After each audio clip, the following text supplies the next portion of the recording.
Vale, una vez que ya tenemos las bases de datos instaladas, acordaros que a partir de ahora, cada vez que arranquéis a una aplicación que utiliza MongoDB, tenéis que arrancar el motor de base de datos. Si no, va a dar un problema a Spring, ¿vale? Porque no las va a encontrar. Siguiente aspecto. Para que podamos funcionar con MongoDB, necesitamos añadir esta dependencia, que ya la tenéis, ¿vale? Con esta dependencia le decimos a Spring Boot que meta la dependencia de MongoDB, ¿vale? La parte de arriba, que ya está añadida. Con esto nos va a permitir utilizar todas las anotaciones de MongoDB en Spring, ¿vale? Dos, claro, hasta ahora, ¿cómo hemos funcionado con una base de datos de MongoDB embebida?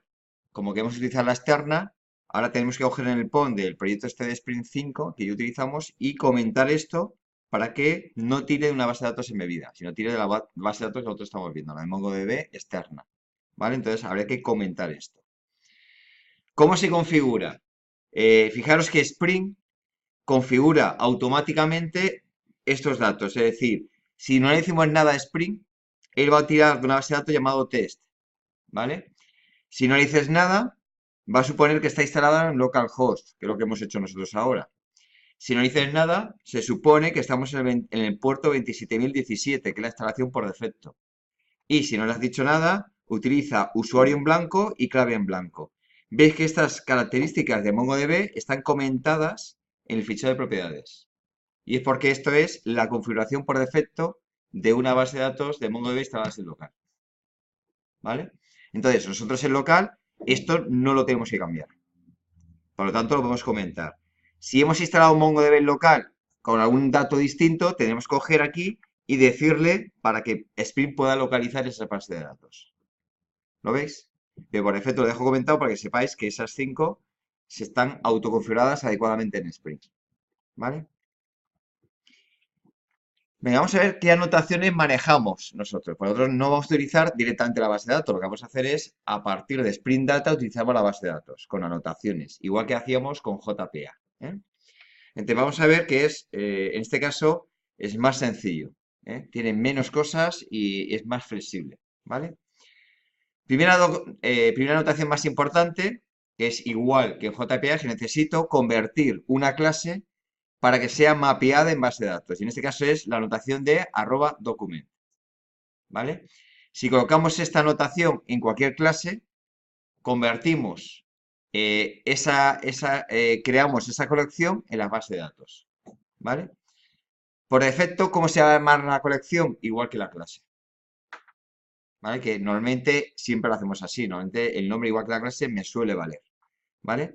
Pero si por alguna razón quisiéramos cambiar el nombre de la colección, le pondríamos @document y entre paréntesis el nombre de la colección que ahora quiero llamar, si se fuera a llamar distinto que la clase. ¿Vale? En este caso, también, igual que en JPA, que era obligatorio tener una clave primaria. ¿Vale? En MongoDB también es obligatorio una clave primaria. Entonces, un atributo de mi clase debe tener la anotación de @id, que es la clave primaria. ¿eh? A diferencia de JPA, en este caso, fijaros que si no se define valor, la autogenera. ¿Vale? Es como automático. ¿Vale? ¿Os acordáis que en JPA voy a poner @id y luego a poner una anotación para que generase ese valor? En cambio aquí no es así. Nosotros pondríamos @id y dice, vale, cuando tú lo vayas a salvar a la base de datos, si tiene valor, lo utilizo. Y si no tiene valor, es decir, vale un null, lo autogenero. ¿Vale? Pero en base de datos siempre es obligatorio tener una clave primaria. Igual que en JPA. Vale. Por defecto, evidentemente, por defecto, ¿cómo se llama cada campo de la colección? Igual que el atributo de la clase Java. ¿Vale? Lo lógico. En cualquier caso, con esta anotación, que es @de campo, podríamos cambiar el nombre que yo quiero cambiar en la base de datos, el nombre de ese campo. ¿Vale? Nosotros normalmente este no lo vamos a utilizar. El nombre de atributo suele ser apropiado para nosotros. ¿Vale? Pero si lo necesitases por alguna razón, podríamos cambiar el nombre del atributo del campo en la base de datos. Luego teníamos esta anotación que es igual que JPA, que era para que no fuera persistente. Si la colocamos en cualquier atributo de Java, de la clase Java, ese campo no es persistente, no se guarda en base de datos. Luego aquí ¿Os acordáis que las relaciones en Java teníamos, dependiendo de la multiplicidad, distintos tipos de relaciones? Aquí lo han hecho más simple. Entonces, una notación que es para cualquier tipo de relación, simple o múltiple. Por lo tanto, solo tenemos una notación, que es dbref. Esta hace la función de one to many to one y un many to many. ¿Vale? Entonces, aquí tienes una relación, dbref. Y se acabó. ¿Vale? Y funciona bien. ¿Eh? Que queremos, y claro, te acuerdas también que podemos hacer una lectura tardía o temprana. En este caso aquí lo haríamos poniendo en la relación una notación de Laci, pues igual a cierto o a falso. Es decir, esto es tardío, perezoso. Por defecto está temprano tardío. Creo que por defecto, pero lo debería asegurar. Me suena que es las relaciones simples las hace tempranas y las listas tardías. Pero no te lo puedo garantizar ahora mismo, no lo recuerdo exactamente. ¿Vale? ¿Vale? Luego, referencia a otro documento o a una lista. ¿Ves que me vale tanto para documentos o para listas? ¿Vale? Documentos o para listas. Vale. Luego tenemos, si queremos convertir un campo cualquiera en un índice. ¿Eh? ¿Vale? En un índice. Este concepto es igual que en SQL. ¿Sabéis lo que son los índices en SQL, no? Que yo siempre busco por clave primaria. Entonces, la clave primaria tengo índices para hacer una búsqueda rápida. Si quiero buscar por otros campos que no son claves primarias, la búsqueda sería lenta. Tiene que buscar registro a registro, uno a uno. Entonces, las búsquedas son muy lentas. ¿Qué suelo hacer? Que si tú vas a buscar de una manera normal por otros campos, creas un índice. Aquí funciona igual. Por ejemplo, si yo tengo un campo que es un DNI y voy a hacer búsquedas por DNI, lo que hago es indexarlo para que la búsqueda por DNI sean rápidas. ¿Vale? Y con esta anotación podría además indicar que este campo es único. ¿Vale? Entonces, si tengo un DNI, puedo decir, oye, indexamelo porque hay que hacer mucha búsqueda por DNI y encima oblígame que sea único. Y así la base de datos te vigila que no haya dos DNIs iguales. ¿Vale? Eh, para persistir, normalmente el que tira MongoDB es más flexible, no te pide un constructor sin parámetros. ¿Os acordáis que en JPA me obligaba a un constructor sin parámetros? MongoDB es más flexible, dice, no, yo utilizo lo que pueda. Si le pones uno sin parámetros, tira de sin parámetros. Si le pones uno con parámetros y solo uno con parámetros, tira de ese para hacerlo. Entonces, si tienes varios, tú le puedes indicar a MongoDB qué constructor quieres utilizar para crear los objetos para luego hacerlos persistentes o recuperarlos. Normalmente nosotros utilizaremos el sin parámetros, porque ya me es más cómodo. ¿Vale?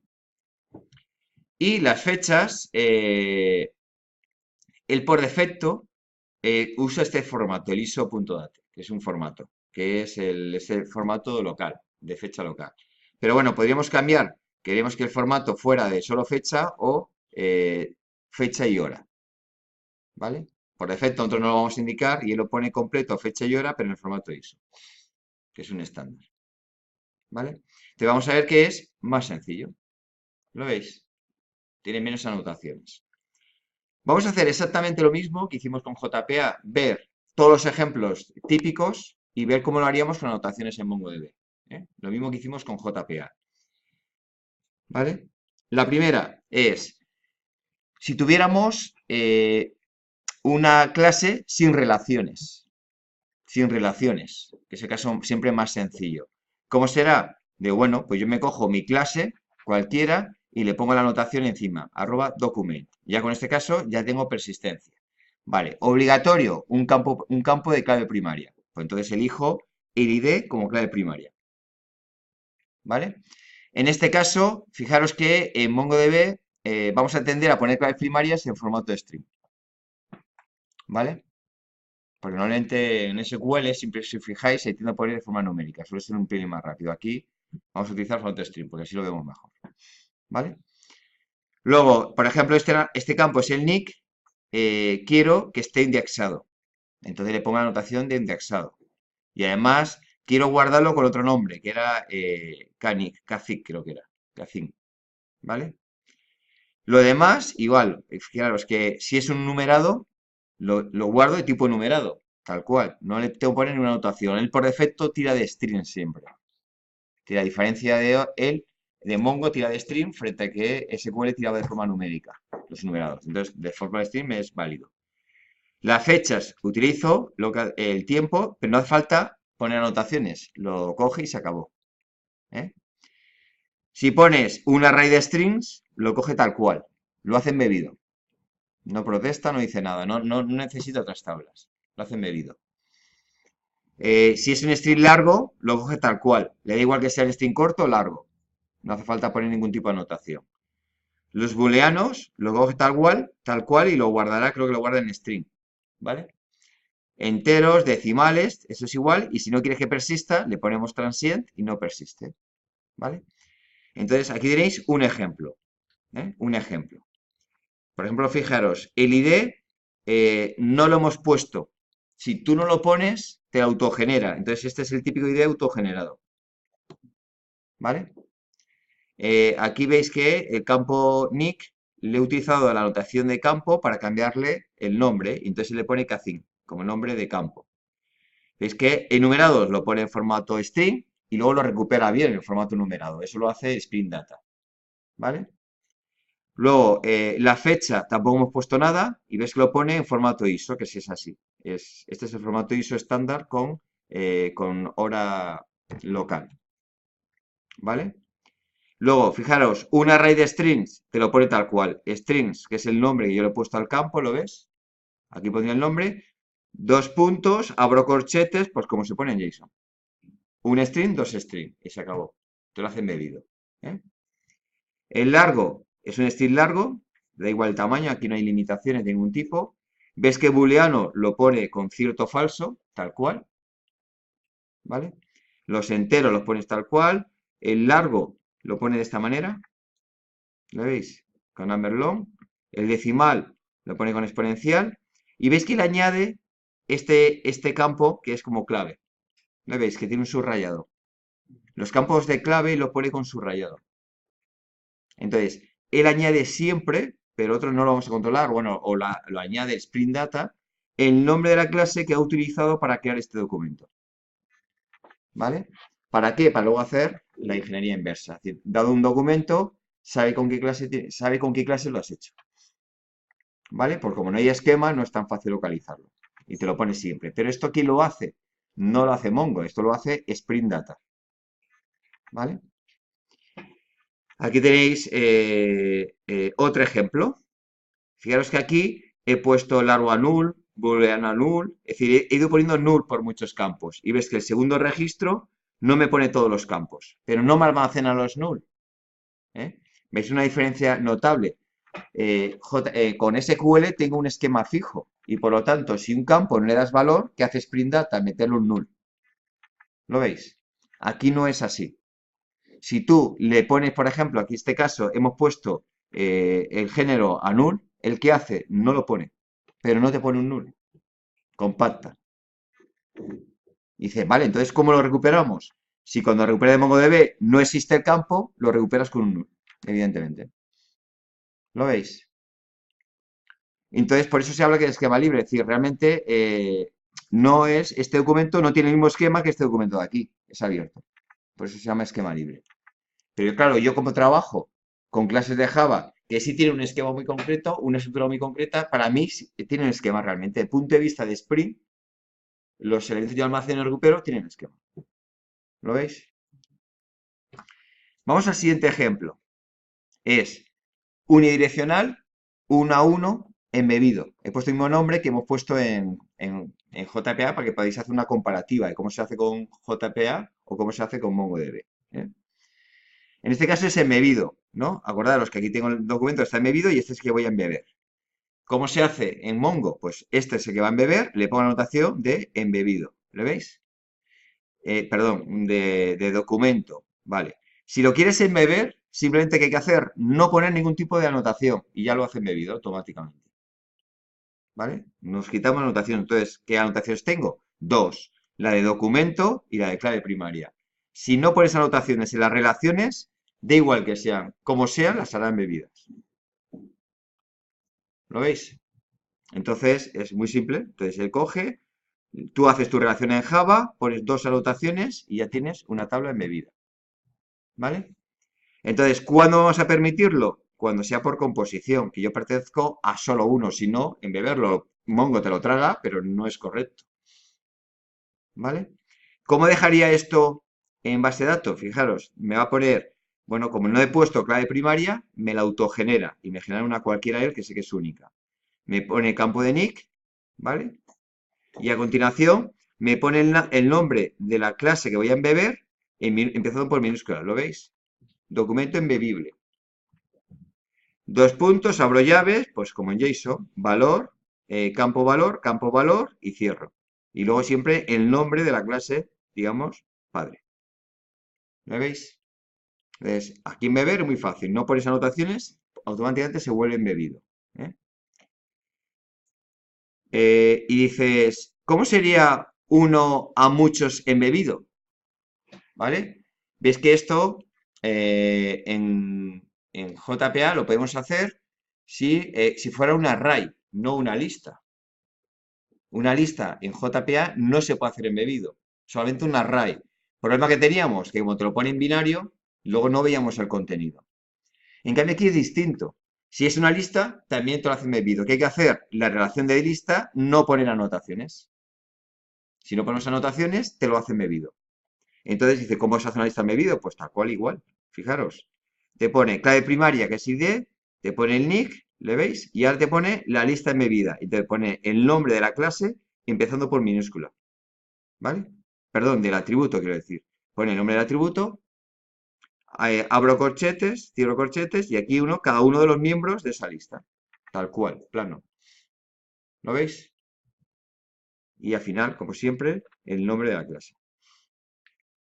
¿Vale? Entonces, es igual. Es decir, sea uno a uno o uno a muchos, para hacer el medido, simplemente es no pongáis anotaciones. Ya se hace el medido. ¿Cuándo se podrá hacer? Cuando sea, repito, composición. Es decir, que solo pertenezca a uno. Vale. Siguiente caso es de uno a uno o de muchos a uno. Es porque todo es como muy igual. Entonces, he simplificado un poco. Este es de uno a uno o de muchos a uno, porque se hace exactamente igual. Y es, vale, pues sí, este caso es de uno a uno. ¿Vale? Entonces, ¿qué vamos a poner? Si quieres tener una segunda tabla con la relación, ponemos simplemente la anotación dbref. Una anotación y el que hace una segunda tabla. Perdón, una segunda colección en este caso. ¿Vale? Una segunda colección. Y simplemente ponemos la anotación, nada más. Entonces, tenemos dos opciones en las relaciones, o poner anotación o no ponerla. Si la pones y solo hay una, será con segundo documento. Y si no la pones, será embebido. ¿Vale? Entonces, ¿cómo lo hace aquí? Evidentemente, si ponemos anotación, significa que este a su vez necesita clave primaria. Porque si no tiene una colección, necesitamos clave primaria. Entonces, habrá que ponerle un ID. Un arroba ID. La anotación de arroba documento y en la relación ponemos dbref. ¿Vale? ¿Cómo se almacena esto en los documentos, en las colecciones? Fijaros, aquí cogeríamos la clave ID ha sido autogenerada, el subrayado, recordar que viene, que es clave primaria, en Mongo, ¿vale? A continuación tendríamos el campo nick, que es este de aquí, y a continuación tenemos la relación. ¿Y veis cómo lo hace? Pone el nombre del atributo, en iDocument, dos puntos, y pone esto, dbref, pone a qué colección vamos a atacar y a qué clave primaria de la colección vamos a atacar. ¿Veis? Y esta clave primaria coincide con este elemento de la segunda colección. ¿Vale? En este caso es muy parecido a como haríamos en SQL, que sería como esto sería algo así como una clave foránea. ¿Vale? ¿Lo veis? Entonces, con esto tendríamos 1 a 1.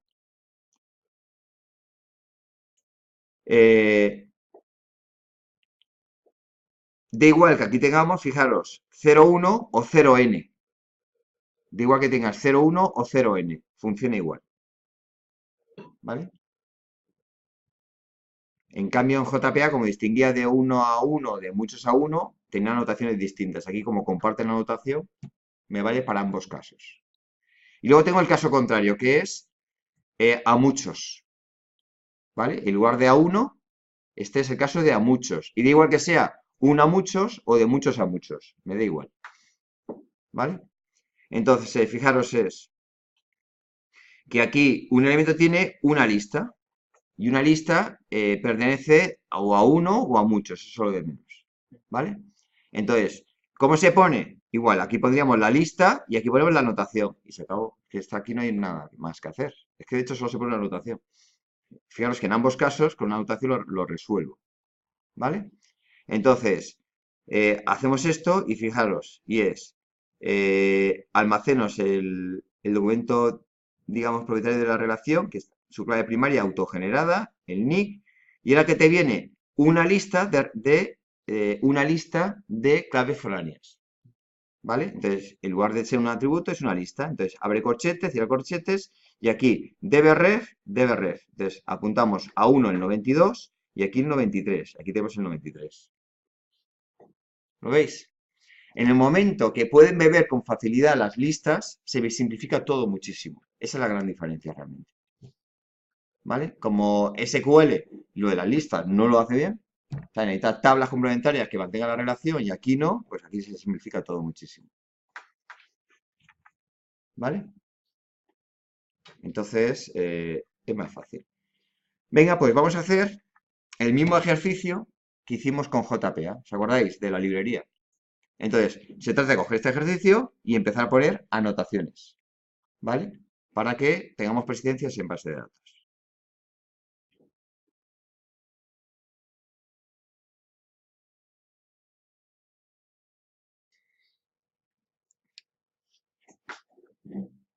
Bueno, fijaros que aquí en este caso todo es mucho más sencillo, ¿vale? Y al final solamente tienes que tomar la decisión diciendo, ¿es embebido? Sí, no pongo anotaciones. ¿No es embebido? Pongo anotación.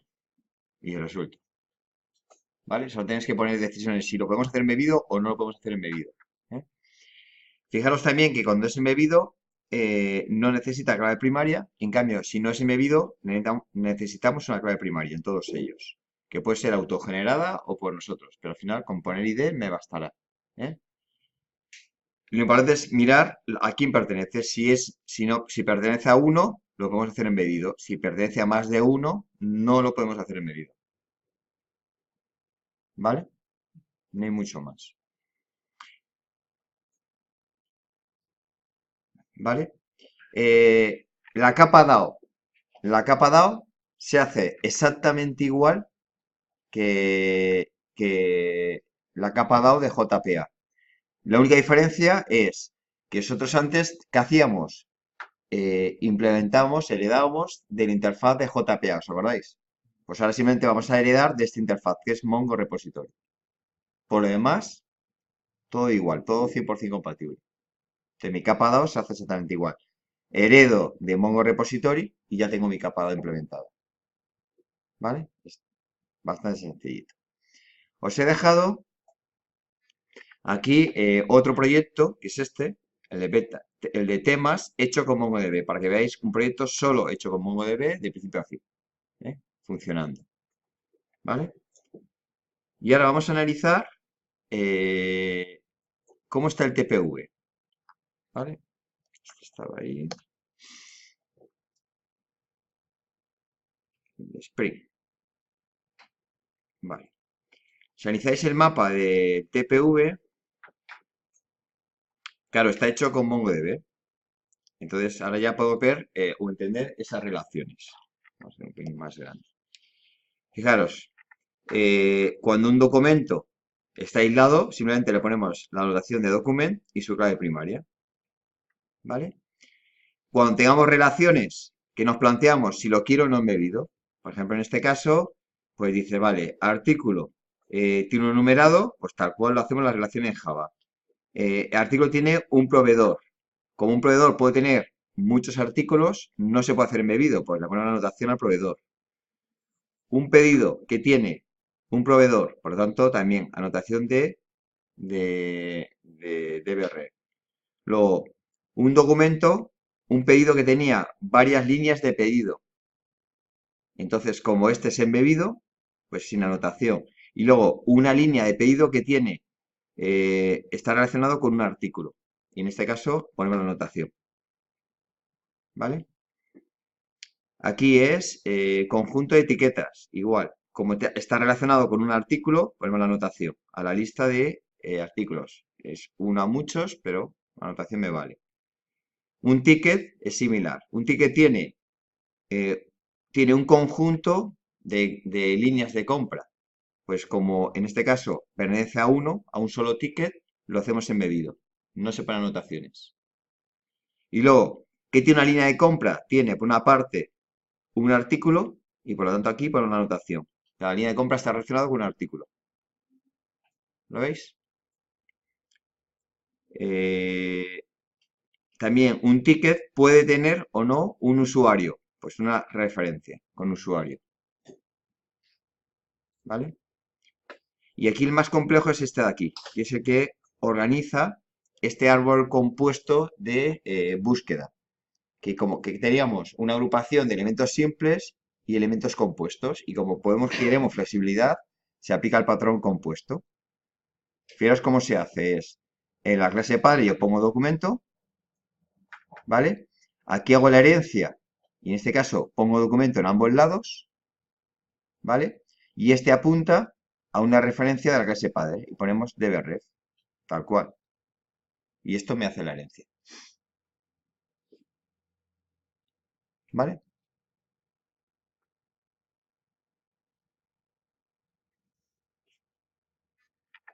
¿Vale? En este caso, las clases hijas, fijaros que no llevan ID, ¿lo veis? No llevan ID. No es un problema, ¿por qué? Porque como heredamos la ID.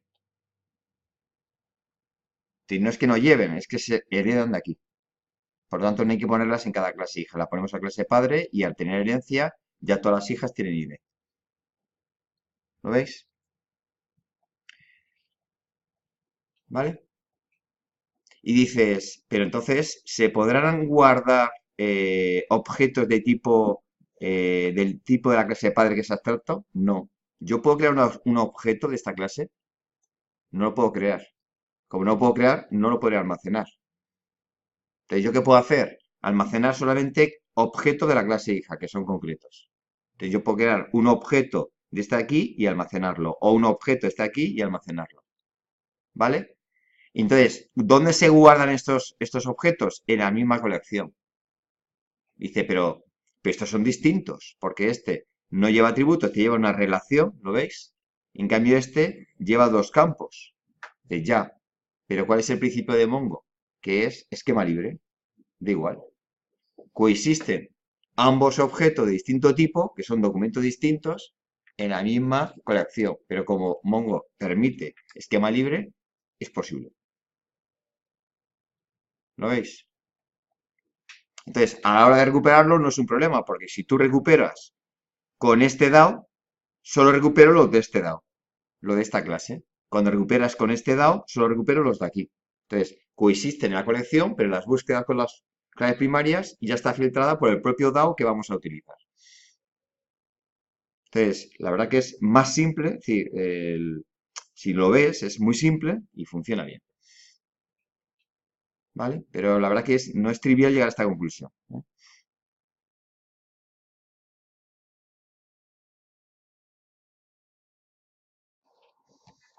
Vale. Vimos que con los DAO, ¿qué tenemos resuelto? Son las funciones CRUD, es decir, la búsqueda, la lectura por clave primaria. Vale. ¿Qué ocurre cuando queremos buscar por campos que no son los primarios? Tenemos que hacer las queries, las consultas, ¿no? Igual que en JPA. Entonces, otra vez, como es Spring Data me ofrece cuatro sistemas de acceder con consultas. La primera, que la que vimos, era con consulta con nombre de métodos. ¿Os acordáis? Esta me va a resolver el 90%. Bueno, pues lo que aprendimos con JPA es 100% compatible con MongoDB. ¿Vale? Entonces, la misma consulta, si la tienes resuelta con JPA, la ponemos en MongoDB y va a funcionar exactamente igual. Para mí es transparente lo que tengo detrás. Por lo tanto, es repetir lo mismo. Entonces, mi experiencia con JPA me vale 100% con lo que yo tendría que hacer ahora con MongoDB, que es búsqueda por nombres. ¿Vale? Entonces, no vamos a dedicarle más tiempo. Aquí sí os dejo para que vayáis cogiendo habilidad con las queries de MongoDB. Y es que, ¿os acordáis que teníamos esta misma tabla, la habíamos hecho con JPA? Solo que aquí a la derecha poníamos JPQL. ¿Os acordáis? Bueno, pues os doy la misma tabla, ¿cómo sería? Y este es el equivalente de las queries con el formato de MongoDB. Y se hacen así. ¿Vale? Estas son las queries. ¿Vale? Aquí empleamos con JPA el lenguaje JPQL y aquí vamos a emplear la filosofía de MongoDB. Es muy similar, si manejáis comando de MongoDB, de base de datos, esto es muy similar a estas queries. No es exactamente igual, pero muy similar. ¿Vale? Y tenéis ejemplo para ver cómo usaría, por ejemplo, dice, bueno, si es buscar en una colección, ¿lo veis? Pues en MongoDB, en la query, ¿cómo sería? Pues algo así. Tú le pasas una colección y le pasas el comando $in, ¿vale? Pero bueno, lo mejor es poco a poco lo iremos viendo y ya cogeréis habilidad.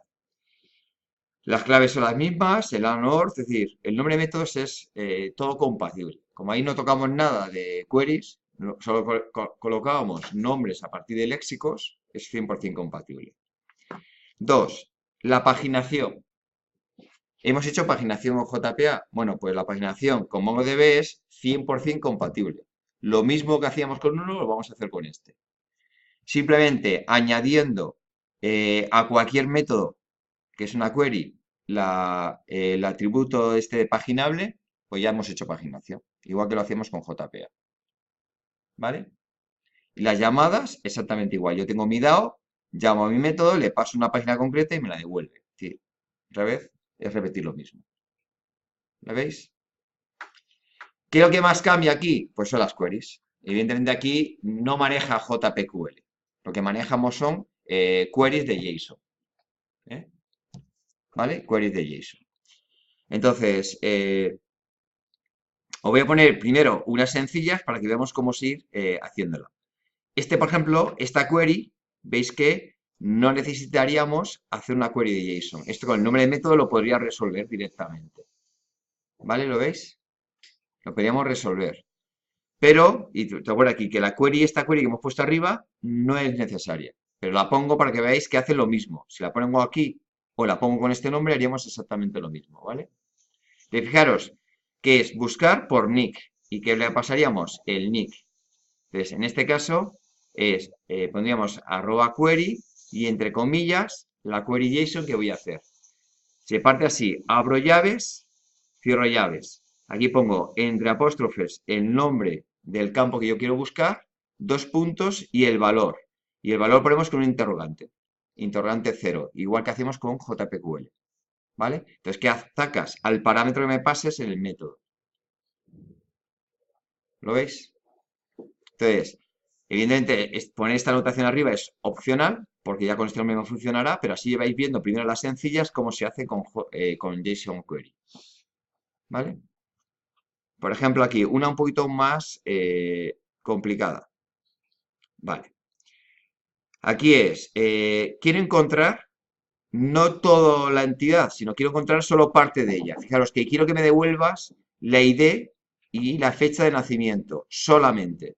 Dos campos de todo el documento. ¿Lo veis? Vale, entonces aquí MongoDB me ofrece una flexibilidad un poquito mejor que como lo hacíamos con JPA. Entonces, yo le puedo pedir dos campos. ¿Vale? ¿Qué ocurre? Que claro, yo aquí tengo que definir dónde recibo esos dos campos. ¿Dónde los voy a recibir?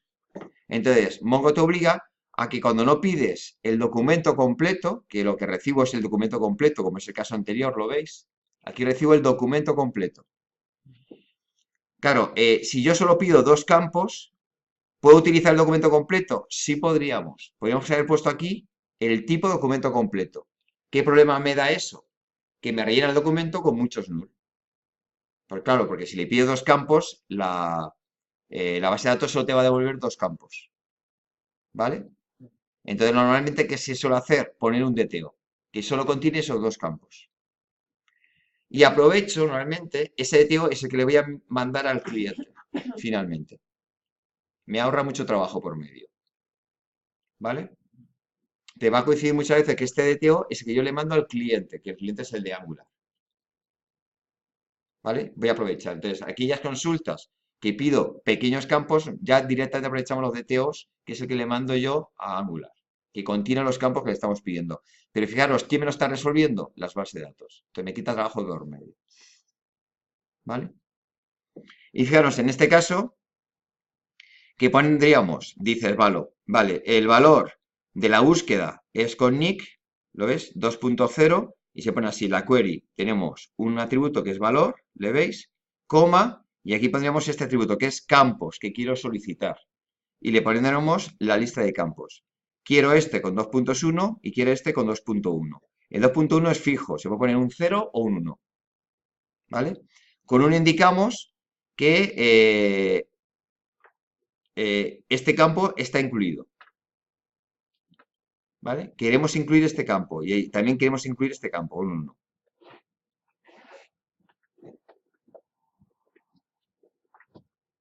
¿Vale?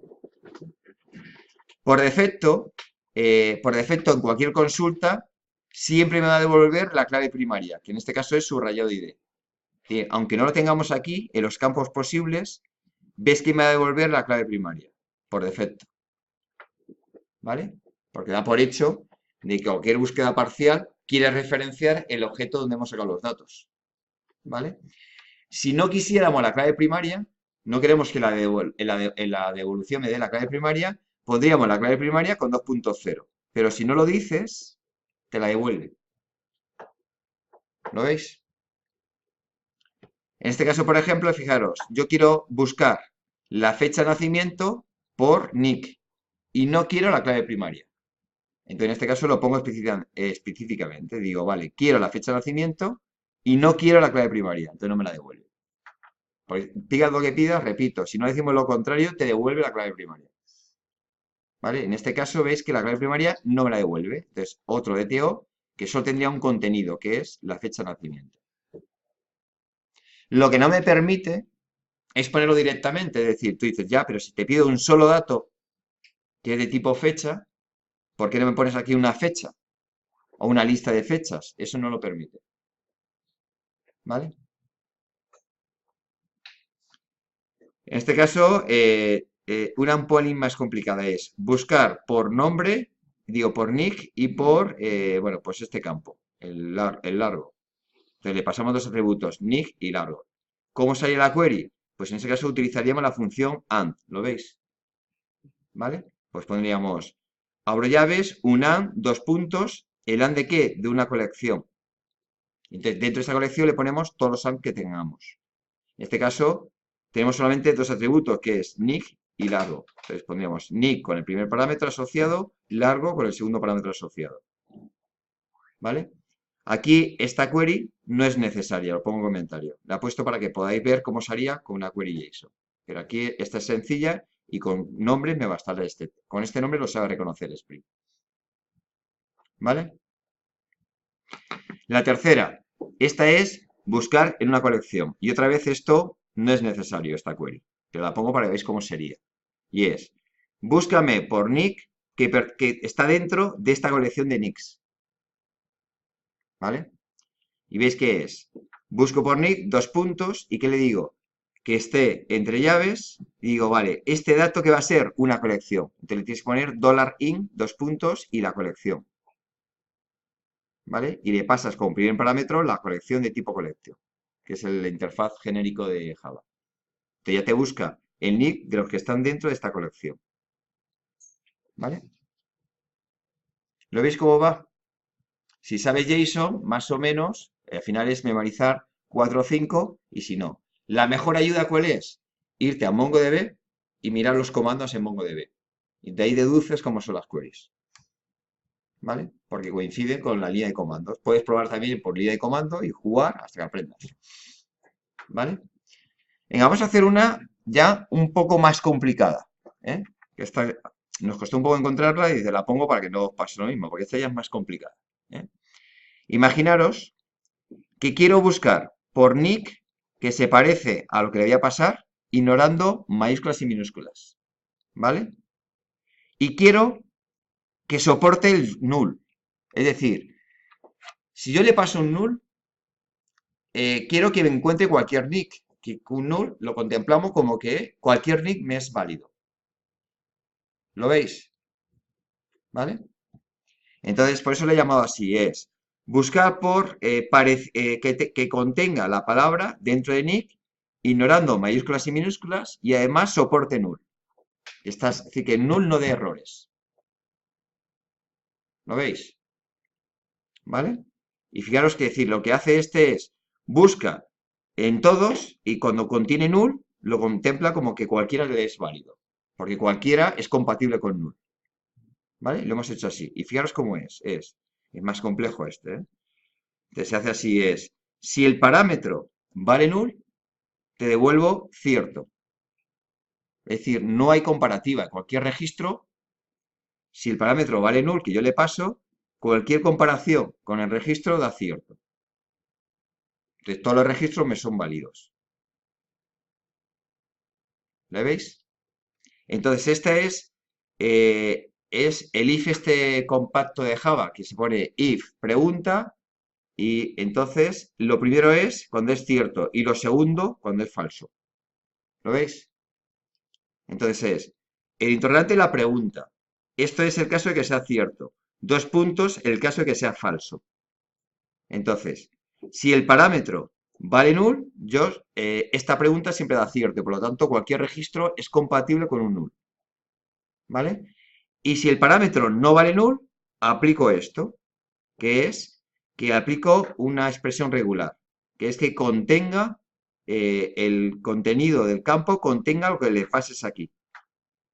¿Vale? Y encima le paso una opción, que es la opción i, que esto viene de que no tenga en cuenta que sea mayúsculas y minúsculas sin sensibilidad, que lo llaman, como que no se tenga en cuenta. ¿Vale? Evidentemente, estas más complejas no son triviales que las encuentras. Es decir, tienes que probar, probar, probar, mirar ayudas por ahí, hay gente como lo hace, o mirar documentación y deducir poco a poco pues se puede hacer. ¿Vale? Pero os he puesto esta porque esta es muy útil, ¿eh? Parece mentira, pero es súper útil. ¿Vale? ¿Entendéis? ¿Vale? Entonces, ¿para qué es útil? Para aquí, en este caso no tanto, no, aquí no sería, bueno, simplemente es que dice, bueno, si no me pasas un nick, busco todos. Vale. Pero es útil para este tipo de preguntas. Y es, búscame por nick que contiene este valor y además por la variable largo. Pero quiero salvarme de los null. De tal manera que si el usuario me deja null, no afecte la búsqueda. Si pone un valor, lo tenga en cuenta. ¿Vale? Y esto es muy útil para los filtros de búsqueda que hacíamos en Angular. ¿Os acordáis? Yo que hacía un filtro de búsqueda y venga, busco por DNI, busco por nombre, por móvil, por fechas. Dice, ya. Pero si tú no lo rellenas, ¿qué vamos a enviar a la API REST? Un null. Entonces, si yo no lo relleno, es que no tiene interés ese campo para mí. Por lo tanto, cualquiera es compatible. ¿Entendéis? Que me permite mucha flexibilidad de búsquedas. Es decir, tengo 5 campos y yo puedo hacer cualquier combinación que con una sola query lo resuelvo, que es la potencia. ¿Lo veis? Entonces la he puesto porque no es trivial llegar a esa conclusión. El año pasado, ¿qué hizo algunos alumnos? ¿Qué hicieron? Empezar a hacer combinatorias. Si me pones un null, no lo tengo en cuenta en la query. Y te hacía, a lo mejor, 22 queries haciendo combinaciones con los distintos null. Que es un poco locura. ¿Vale? Otro alumno que hizo, un builder. Entonces, está haciendo la query dinámica. Dependiendo si encontraba un null, iba añadiendo datos a la query. Es otra solución mejor compacta. Pero al final, la mejor solución era esta. ¿Vale? Y fijaros qué es. Busco por nick y busco por la variable largo. Da igual, busca por 2, por 3, por 5, las que sea. ¿Y qué dices? Vale. Todas ellas que le aplico la función AND. Entonces, ¿yo qué hago? Digo, vale. Hago una query y aplico un AND de varias líneas. Vale. Y como AND siempre es igual. $AND, dos puntos y aplico colección. Una vez que le pillas el truco, ya lo sacas bien. Vale. Siguiente. ¿Cada línea qué es? Es una consulta y pregunto, si este campo es el 0, que es el primero, es null, no lo tengo en cuenta. Entonces, cualquier registro es compatible. Si el primer campo no es null, hago la expresión regular sin tener en cuenta minúsculas y minúsculas. Y luego al final veis que acaba con una coma. Toda colección en JSON se separa por comas. Y ahora viene la siguiente. Y es, voy a preguntar, segundo campo, que es el 1, ¿no? Si es null, no lo tengo en cuenta. Y si no es null, le aplico una expresión regular sin tener en cuenta minúsculas minúsculas. Entonces, lo que sí os recomiendo, que ordenéis esto, no lo pongáis en un tirón, porque eso es muy difícil de leer. Y sobre todo, si no funciona, no sabemos lo que está pasando. Lo ordenéis muy escrupulosamente. Lo pongamos en un formato bonito. Es decir, abro corchetes, el corchete, si lo abro aquí arriba, lo cierro aquí abajo. Luego vienen las llaves que abro aquí y cierro aquí. Y aquí dentro pongo una fila separada por coma, menos el último que no tiene coma. ¿Vale? Porque claro, cuando falla esta query es que falla. ¿Sabes? Entonces, y luego recomiendo que vayáis poco a poco. ¿Eh? No intentéis un AND, un OR, de no sé qué, toda la vez. No, hago una más sencillita, veo que funciona y garantizo que esto funciona, y luego ya me atrevo a lo mejor una que es un AND de dos de este tipo. ¿Le veis? Ser prudentes. ¿Vale? Y hacemos una más complicada. ¿Vale?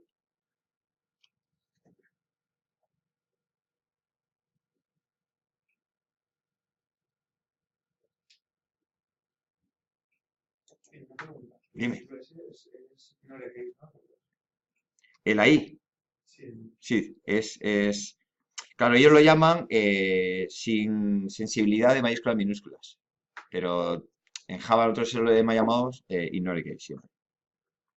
¿Vale? Lo he utilizado porque como los nombres de métodos pone ignore case, lo pongo tal cual.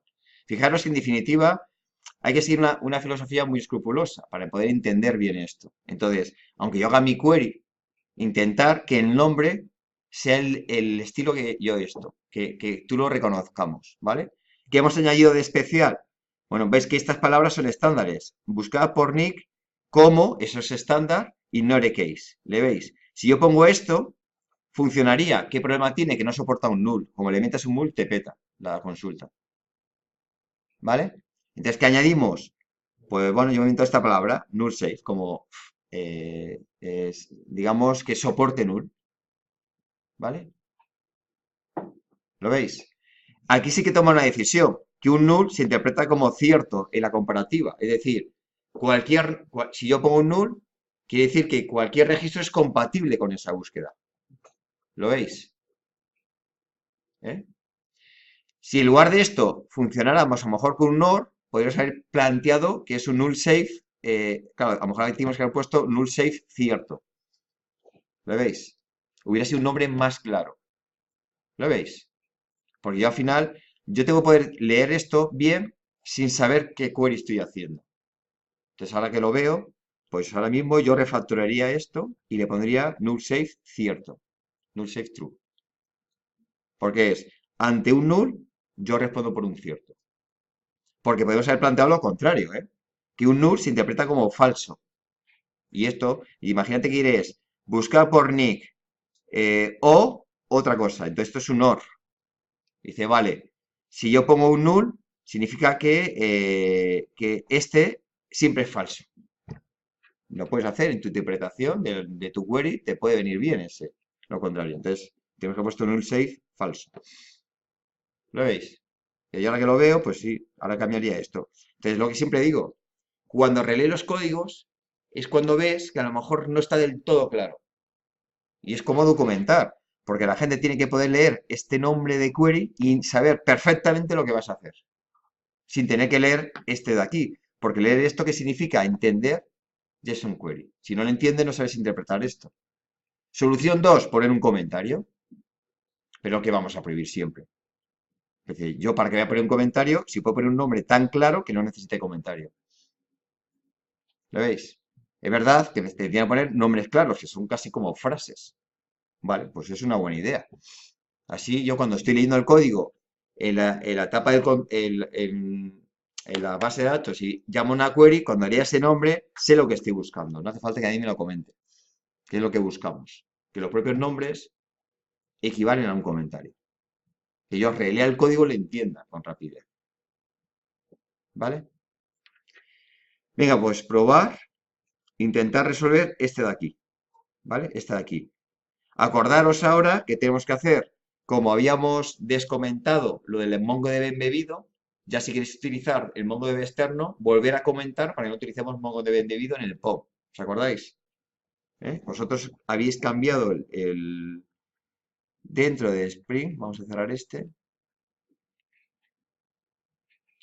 en Spring 5, acordaros que vosotros cogisteis, porque como no teníamos MongoDB al principio, para que funcionara, habíamos descomentado este de aquí, ¿vale? Dentro del 5. Pues ahora ya, como íbamos a utilizar una base de datos externa, lo que voy a hacer es cogerlo de aquí y me lo llevo aquí, ¿vale? Y en este caso ya tiro de MongoDB, como no digo que sea embebido, tiraré un MongoDB externo. En este caso sí que tengo que tener el motor arrancado para que funcione, ¿vale? Venga, pues hacer eso.